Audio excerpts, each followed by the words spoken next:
Friends, this is Naresh Lakhani, and today I'm going to talk about another interesting topic, which is Section 44 ADA, and that is applicable on professional. And it talks about presumptive taxation scheme. So instead of maintaining books of accounts and getting them auditing, वो जो सब detail है, इसके अंदर हम लोगों को exemption मिल जाती है एज ए प्रोफेशनल. और obviously there is some criteria around it जिसको हमें सेटिस्फाई करना होगा, तो उसके बारे में डिस्कस करेंगे. कल मैंने किया था डिस्कस सेक्शन 44 AD जो स्मॉल बिजनेसेस पे था, बट उसमें स्पेसिफिकली जो था प्रोफेशनल्स एक्सक्लूड थे. उसके अंदर जो प्रिजम्पटिव टैक्सेशन थे डिजिटल स्कीम के अंदर, डिजिटल रेवेन्यू के अंदर 6% था और कैश के अंदर 8% था. यहाँ पे परसेंटेज मच मोर हायर है, बट प्रोफेशनल्स के एक्सपेंसेस भी यूजुअली कम होते हैं. और जो स्मॉल बिजनेसेस वाले में मैंने बात की थी, उसके अंदर मैन्युफैक्चरर भी हो सकते थे, उसके अंदर रिटेलर भी हो सकते थे. ऑब्वियसली उनका मार्जिन प्रोफेशनल्स के मार्जिन से यूजुअली कम होता है. और अगेन अगर आपके मार्जिन कम है, आपको लगता है कि इस स्कीम के अंदर आपको बेनिफिट नहीं मिल रहा, तो आप इस स्कीम में ऑप्ट ना करें, आप नॉर्मल रेगुलर स्कीम में चले जाएं. उसके लिए क्या करना पड़ेगा, सारी चीज़ें आपको डिटेल में बात करूँगा. तो ये जो स्कीम इंक्लूड हुई थी फाइनेंशियल ईयर 2016-17 से हुई थी.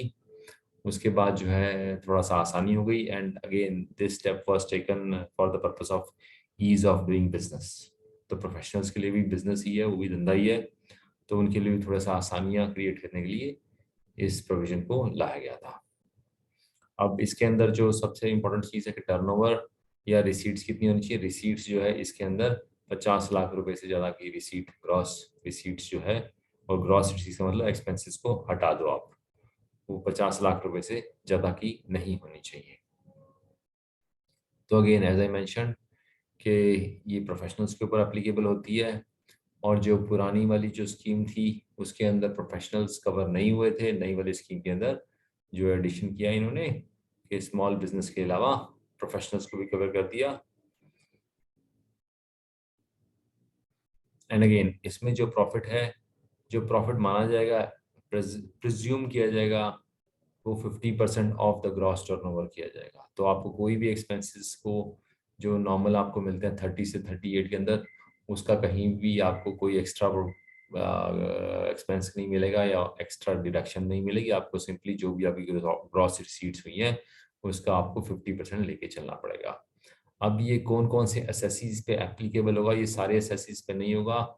ये सिर्फ इंडिविजुअल्स पे होगा, एचयूएफ पे होगा और पार्टनरशिप फर्म्स पे होगा, बट एलएलपी नहीं होगा और कंपनीज में नहीं होगा. तो अगेन सिर्फ इंडिविजुअल, एचयूएफ्स और पार्टनरशिप फर्म पे एप्लीकेबल होगा, एलएलपी वगैरह पे नहीं होगा. सिमिलरली कंपनीज में भी, ऑब्वियसली प्रोफेशनल कंपनीज है, उस पर भी एप्लीकेबल नहीं होगा.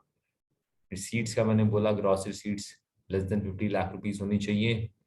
उसके बाद आता है प्रोफेशनल की डेफिनेशन. प्रोफेशनल कौन कौन से प्रोफेशंस हैं जिसको इसके अंदर इंक्लूड किया जा सकता है. आप जैसे देख सकते हैं interior decoration, technical consulting, engineering, accounting, accounting में चार्ट अकाउंटेंसी हो गया, सीएमए हो गए, कंपनी सेक्रेटरीज हो गए, लीगल हो गया, मेडिकल प्रोफेशनल हो गए. आगे मेडिकल प्रोफेशनल मतलब जो भी डॉक्टर्स हैं, और या फिर कोई भी जो मेडिकल प्रैक्टिसेस हैं, या फिर एक्सरे लैब्स हैं, ये सारी चीज़ें मेरे हिसाब से इसमें इंक्लूड हो जाएंगी. आर्किटेक्चर इंक्लूड हो जाएगा. और भी प्रोफेशनल्स हैं जो इसमें इंक्लूड होंगे, मूवी आर्टिस्ट हो गए, एक्टर्स हो गए, एडिटर्स हो गए, डायरेक्टर्स हो गए, म्यूजिक डायरेक्टर हो गए, art director, dance director, cameraman, ये सब जो है. और कैटेगरी और एनी अदर कैटेगरी नोटिफाइड, तो और कोई कैटेगरी है जो गवर्नमेंट उसको नोटिफाई कर देती है, तो वो भी इसमें इंक्लूड हो सकते हैं और हो जाएंगे. अब अगेन एज आई मेंशन, बड़ा सिंपल है. आपको ग्रॉस टर्नओवर रिसीट्स लेनी है, उसका 50% आपको लगाना है और उसको आपको उठा के टैक्सेबिलिटी. इसमें कोई डिजिटल नॉन डिजिटल का कोई कंसेप्ट नहीं है. अब मान लो कोई मिस्टर राम है, इंटीरियर डेकोरेटर हैं, जिनकी रिसीट्स हैं 30 lakh rupees for financial year let us से 18-19, और उनके एक्चुअल एक्सपेंसेस जो हैं 10 लाख रुपए के हैं, इंक्लूडिंग रेंट, कन्वेंस और लेट से बाकी सारे भी मिला मिलू के डेप्रिशिएशन वगैरह सब कुछ मिला के हैं. तो obviously he would opt for 50%. तो इस सिचुएशन में उसको इस स्कीम में जाने से बेनिफिट मिलेगा. और ऑब्वियसली 50% एक्सपेंसेस अगर वो ले लेंगे तो 50% उसका प्रॉफिट रह जाएगा, विच इज टैक्सेबल प्रॉफिट जो होगा 15 लाख पे उसको टैक्स देना पड़ेगा, vis-a-vis 20 lakh in normal circumstances अगर वो इस स्कीम में ना ऑप्ट करता। तो ये आप देख सकते हैं, अगर वो नॉर्मल प्रोविजन में जाता तो 30 लाख माइनस एक्सपेंसेस और 20 लाख का प्रॉफिट देना प्रेजेंटिव स्कीम के अंदर अगर वो गए हैं तो 30 माइनस 15 और 15 लाख पे उसको टैक्स देना पड़ा है। अब इसमें जो है फायदा क्या है, देखो फायदा मैंने आपको बताया था, कोई आपको बुक्स ऑफ अकाउंट्स मेंटेन करने की जरूरत नहीं है, कोई आपको ऑडिट कराने की जरूरत नहीं है।